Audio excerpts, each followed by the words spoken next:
We've got to how get about these Mehmet other Oz more races? money to get this message out. How about Georgia? Well, we've How got about great candidates all around the country. Georgia, North Carolina. First off, let's go through them. Ron Johnson's running a great race against a radical in Wisconsin. Ted Budd's running a great race against a soft-on-crime federal North Carolina Supreme Court justice. Herschel's running a great race against Warnock down in Georgia. We've got J.D. Vance running a great race against Tim Ryan. Let me ask you this, Senator. But Mastrick just got into the race.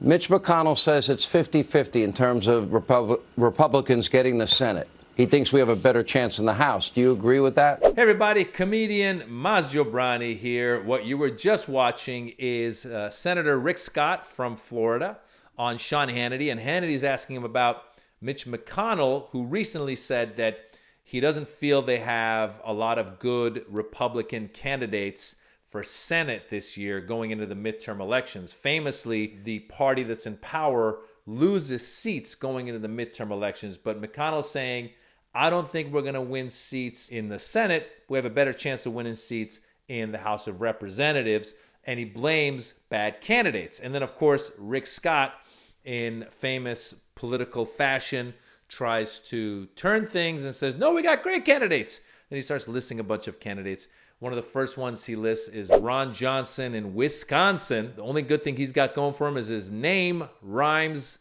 the name of the state. Ron Johnson, Wisconsin. Other than that, Ron Johnson is one of the craziest kooks out there. He's the one, if you remember, famously during the January 6th investigation, it was revealed that he was trying to get fake electors to Mike Pence's office, and his office reached out to Mike Pence's office, and Mike Pence's office said, keep that fake elector scheme out of here. So he was involved with a conspiracy to overthrow the government. And he was also involved with one of the funniest videos in recent history. If you don't remember it, just go Google Ron Johnson pretending to be on phone, where the reporter was asking about it. He goes, I'm on a call, I can't talk to you. And then the reporter goes, no, you're not. I can see your phone it's not on. No, you're not. I can see your phone. I can see your screen. That's Ron Johnson, horrible candidate. Then Rick Scott also mentions Herschel Walker, who is one of the most incoherent candidates. I think some of the biggest problems going on in our country today, we have so many celebrities telling people that they can't do it. Telling a lot of people, oh, you can't do it. Like, you got to feel bad for yourself, feel sorry for yourself, which is sad to me, because when they made it, they've done it, but they're telling you can't do it. And it's like, God, you did it. Why they can't do it? What? I told you, he's the most incoherent candidate around. And I was a Herschel Walker fan. I used to be a Dallas Cowboys fan when I was a kid. I loved Herschel Walker. But as a politician, all you got to do is just Google Herschel Walker interviews. That was him talking to Ben Carson, who's a genius medically, but also really bad when it comes to politics. And so I don't know what he's being interviewed on, but Herschel starts rambling when Ben Carson asks him what's the biggest problem facing America. He doesn't say it's gun violence or attack of, let's say, freedom of speech, the attack on abortion, or climate, or the white supremacists, none of that stuff. He thinks it's celebrities telling people they can't make it. What?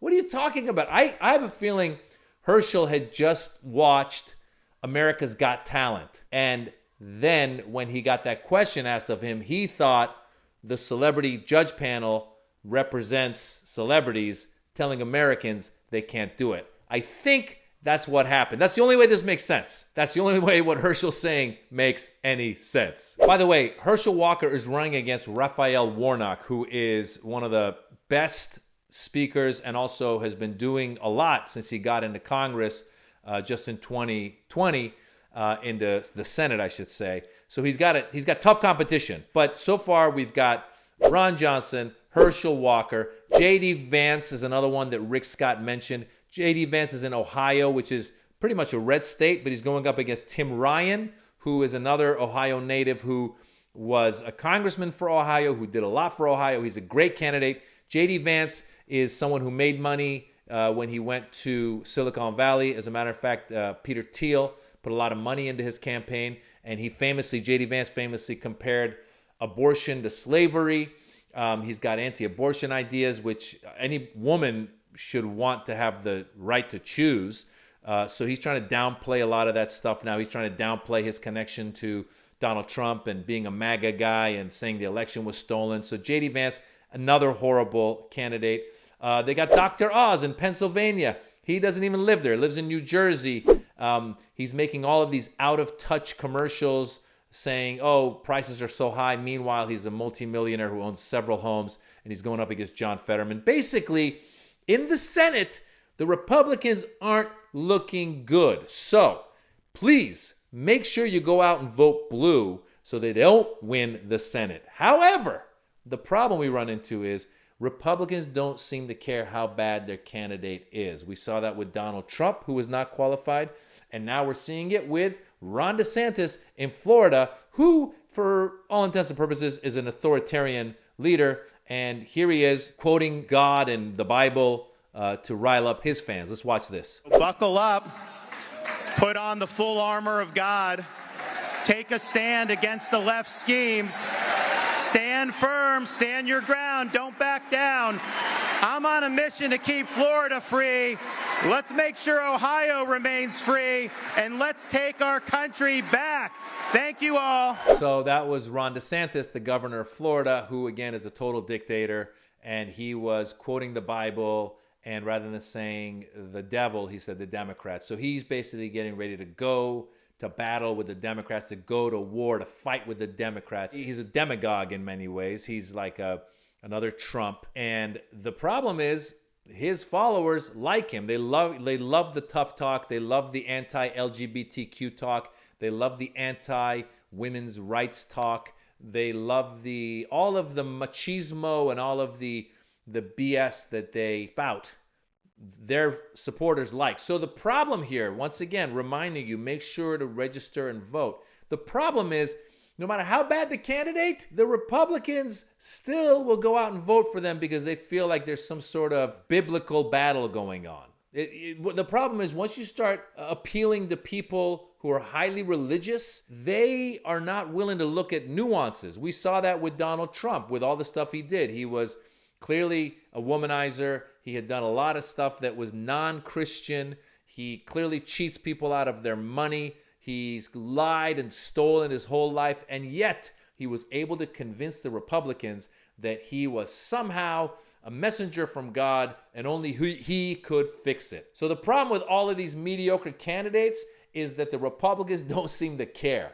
So if you care about America and if you care about the future of democracy, go and vote for these other candidates, the Democratic candidates.